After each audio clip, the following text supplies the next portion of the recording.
दोस्तों नमस्कार।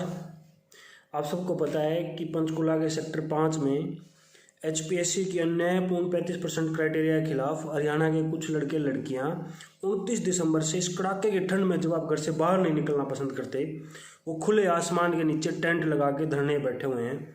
वहीं पे सो रहे हैं, वहीं पे खाना खा रहे हैं, वो दिन रात वहीं पे बैठे हैं। और क्यों बैठे हैं? क्योंकि एचपीएससी क्लास 1 क्लास 2 की पोस्ट जानबूझ के खाली रख रही है, पोस्ट नहीं भर रही है। और उसका सबसे ज़्यादा नुकसान हरियाणा की दलित पिछड़ी आबादी को हो रहा है, उसके बाद पूरे हरियाणा को हो रहा है। जनरल कैटेगरी की पोस्ट भी खाली रह रही है, जनरल कैटेगरी की पोस्ट भी खाली रह रही है। और जो पोस्ट भरी जा रही है जनरल कैटेगरी की, उसमें भी हरियाणा से बाहर के बच्चे ज़्यादा हैं, हरियाणा के कम हैं। तो कुल मिला के बात यह है कि हरियाणा की क्लास 1 क्लास 2 की पोस्ट को खाली रखा जा रहा है। PGT, assistant professor, HCS, assistant engineer और भी बहुत सारी पोस्ट, एडीओ, एडीए, एएमओ, हर भर्ती में यही हो रहा है। इसके खिलाफ हम धरने बैठे हुए हैं। लेकिन कमाल की बात यह है कि हरियाणा के लोग सब कुछ देख रहे हैं, उसके बावजूद भी उतनी संख्या में आवाज़ नहीं उठा रहे जितनी उठानी चाहिए थी। या तो आपको ये लगता है, सबको ये लगता है, हर कोई ये जाति देखने लग रहा है हमारी। ओएससी वाले देख रहे हैं, डीएससी वाले बोल रहे हैं, जब तो मांग रहे थे डीएससी, मिल गया डीएससी, अब लड़ो। जाटों का एक सेक्शन ऐसा जो हमारे नीचे आके कमेंट कर रहा है, और बना लो सीएम, और दे लो हमारे खिलाफ वोट। भाई सब ने आपके खिलाफ वोट नहीं दी।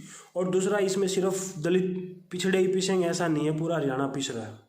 दलित पिछड़े सबसे ज़्यादा पिस रहे हैं क्योंकि उनके पास गवर्नमेंट जॉब्स ही हैं जहाँ से कुछ हो सकता है, जहाँ से उनकी थोड़ी बहुत अपवर्ड मोबिलिटी हो सकती है, नहीं उसके अलावा कोई और ऑप्शन है नहीं। पर कमाल की बात है कि दलित पिछड़े जो संगठन है, दलित पिछड़ों के नाम पे जो संगठन बने हुए हैं, वो संगठन भी ज़्यादा एक्टिव इस मुद्दे को उठा नहीं रहे।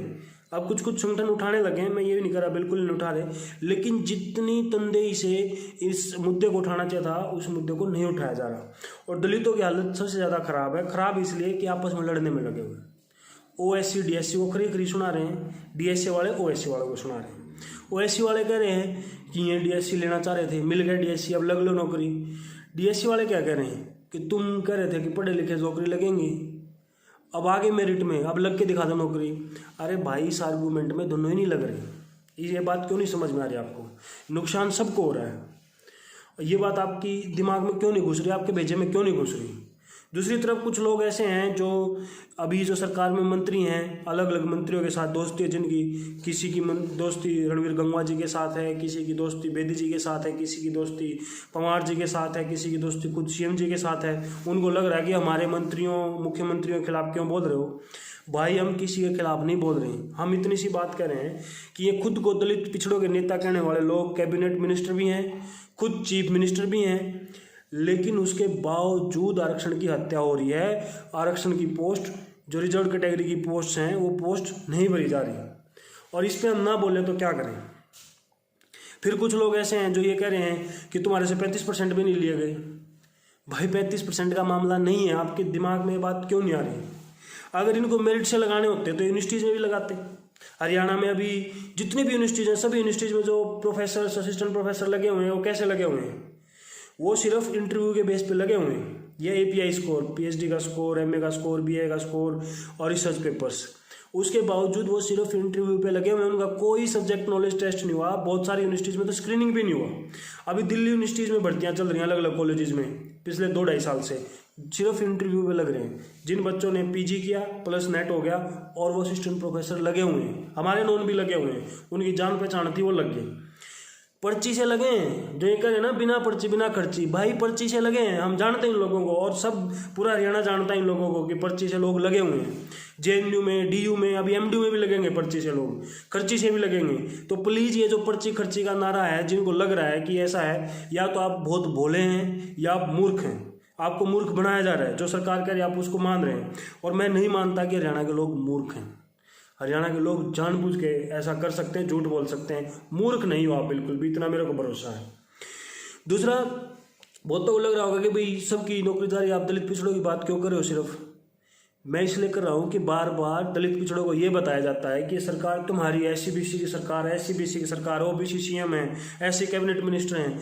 तो भाई, आप कर क्या रहे हो वहाँ बैठ के? आप कुछ नहीं कर रहे हैं, आपकी आंखों के सामने आपकी कलम से आरक्षण की हत्या करवाई जा रही है और आप उस हत्या को बैठ के तमाशा देख रहे हो, उस जनाजे को निकलता हुआ देख रहे हो। और जो हरियाणा के लोग शांति से बैठ के देख रहे हैं कि कुछ लोग बैठे हैं, ये भी इस जनाजे को देख रहे हैं। और दलित पिछड़े संगठनों के वो नेता जो वेट कर रहे हैं कि यहाँ पे जब हजारों बच्चे आ जाएंगे तब हम इस धरने स्थल पे पहुंचेंगे।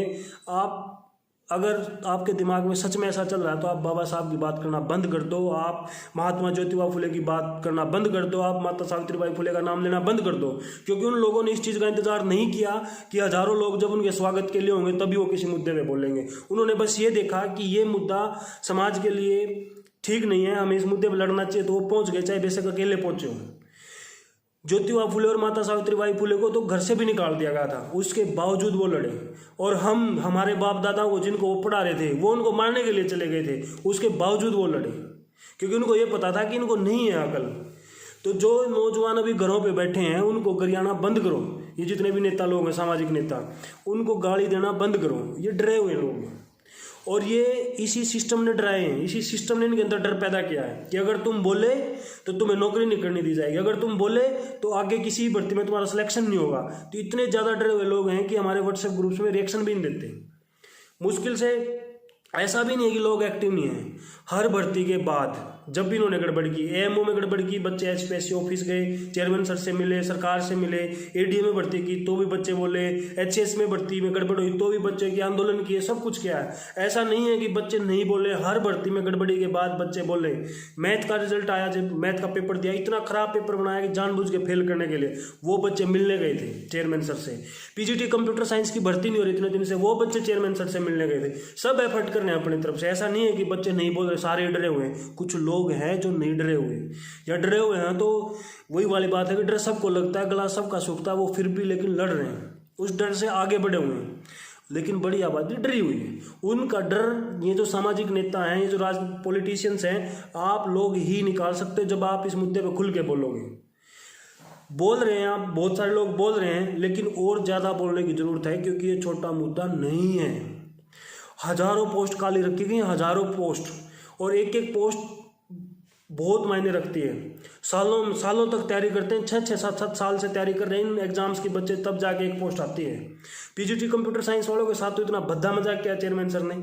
बच्चे मिलने गए, 7 साल से भर्ती लटकी हुई है। बच्चों ने कहा कि सर हम ओवर एज हो रहे हैं सर, हम 36 साल के हो गए सर, 38 साल के हो गए, 39 साल के हो गए सर, जल्दी भर्ती करो। चेयरमैन साहब कहते हैं कि आपके सेंटिमेंट से मेरे को कुछ लेना देना नहीं।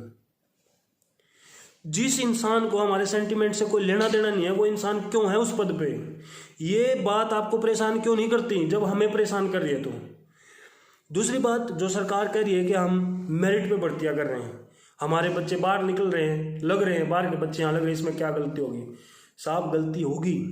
आप उत्तराखंड जाओ, यूपी जाओ, राजस्थान जाओ, हर जगह वहाँ के स्टेट के बच्चों के लिए बनाए गए हैं। फिर ये जो पब्लिक सर्विस कमीशन है, इसके आगे हरियाणा क्यों लगा हुआ है? हरियाणा पब्लिक सर्विस कमीशन क्यों लगा हुआ है? आप यूपीएससी को दे दो फिर जिम्मेदारी, यूपीएससी करवा देगी सारी भर्तियां। आर्टिकल 315 में कोई भी स्टेट पब्लिक सर्विस कमीशन बना सकता है। इसका प्रोविजन इसीलिए किया गया था कि हर स्टेट की जरूरतें अलग अलग हैं। कॉन्स्टिट्यूशन में सिर्फ यूनियन पब्लिक सर्विस कमीशन को जिम्मेदारी क्यों नहीं दी गई? इतनी सी बात इन नेताओं को नहीं पता है क्या? इनको सब कुछ पता है, जानबूझ के हमें मूर्ख बना रहे हैं। और ये हमारे ऊपर है कि हम मूर्ख बनेंगे या संघर्ष करेंगे। अगर हम आवाज़ नहीं उठाएंगे तो ये पोस्टें खत्म होने वाली हैं, हमें ठेके पर लगाया जाएगा, हमें 20-20, 25-25 हज़ार रुपये की नौकरी दे देंगे, लेकिन हमें प्रोफेसर, ऑफिसर नहीं बनने देंगे। तो इसलिए ये आवाज़ उठानी बहुत ज़रूरी है। और आपस में लड़ना बंद करो प्लीज़। ये जो ओएससी डीएससी के नाम पे आप आपस में लड़ रहे हैं ना लोग, इसका बहुत नुकसान होने लग रहा है। आप चाहे ओएससी वाले डीएससी वालों को गाली दो, चाहे डीएससी वाले ओएससी वालों को गाली दो, इनको गाली देने से आपकी पोस्ट भर गई क्या? इंग्लिश में 60 पोस्ट ओएससी की थी, 60 डीएससी की थी, बच्चे कितने लगाए? 3, वो भी जनरल में चले गए। एक हिसाब से आपकी सारी पोस्ट खाली रहेगी। क्या हुआ आपके आपस में लड़ने से?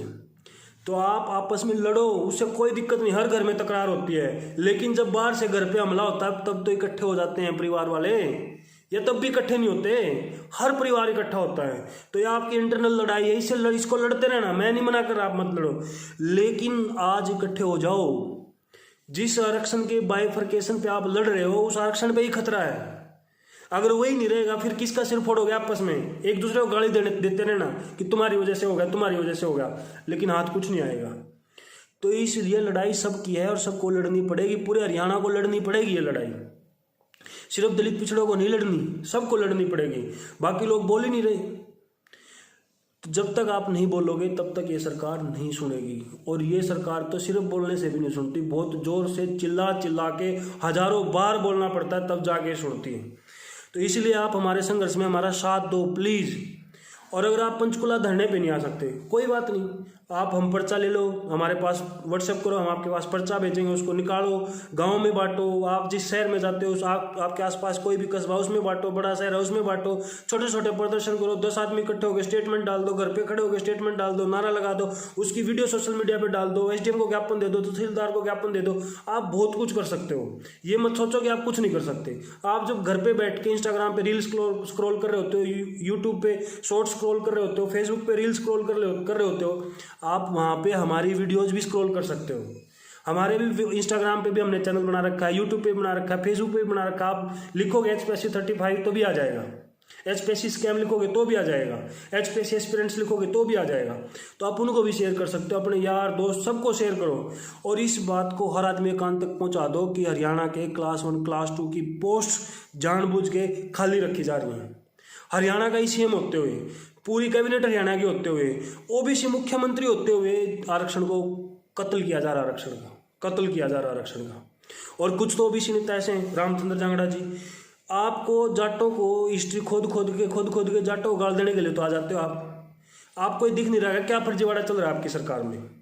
आरक्षण की पोस्ट जो ये आरक्षण क्यों दिया गया था, ये रिप्रेजेंटेशन था, इसलिए था कि एडमिनिस्ट्रेशन में समाज की हर तबके से लोग आ सकें ताकि सही मायने में डेमोक्रेसी एस्टेब्लिश हो सके। लेकिन आप लोग क्या कर रहे हो, बार बार हरियाणा में जहर बोल रहे हो एक जाति को टारगेट कर करके। अपने बच्चों के लिए क्यों नहीं बोल रहे आप? रामचंद्र जांगड़ा जी का मैं बार बार नाम ले रहा हूँ, आप अपने बच्चों के लिए क्यों नहीं बोल रहे? क्यों आप ये नहीं कह रहे कि OBC की पोस्ट कहाँ गई, BC की 85 पोस्ट थी, सिर्फ 3 बच्चे पास किए, 82 पोस्ट कहाँ गई? ये सिर्फ इंग्लिश का डाटा है, डिफेंस में एक भी बच्चा नहीं लगा, इकोनॉमिक्स में एक भी बच्चा नहीं लगा, ये पोस्ट कहाँ जा रही है आप क्यों नहीं पूछ रहे सरकार से? किस लिए फिर बार बार आप OBC तैसी बनते हैं? और अगर आप OBC तैसी बनते हैं ये बात नहीं पूछ रहे तो आप OBC तैसी नहीं है। आप हमारे सपनों का कत्ल होते हुए देख रहे हैं, आप हमारी मौत के जिम्मेदार हैं, आप हमारे सपनों के कत्ल के जिम्मेदार हैं, आप आरक्षण की हत्या के जिम्मेदार हैं। आप लोग जो सरकार में बैठे, सरकार के साथ बैठे हैं, आप उन लोगों को बार बार क्यों नहीं बोल रहे कि आप गलत कर रहे हो, जुल्म कर रहे हो आप, और इस जुल्म के खिलाफ नहीं बोल सकते? तो प्लीज़ ये जहर मत बो समाज में, जहर बोने के लिए वीडियो मत डालो अपनी। आपसे यही रिक्वेस्ट है, चाहे वो दलित नेता हैं, चाहे पिछड़े नेता हैं, चाहे ब्राह्मण नेता, चाहे जाट नेता, चाहे राजपूत नेता, जिस तरीके के भी नेता आप हैं, चाहे DNT नेता हैं, भाई सबकी पोस्ट खाली हो रही हैं, रह रही हैं, प्लीज़ सब बोलो, आपसे यही रिक्वेस्ट है, प्लीज़ प्लीज़ प्लीज़।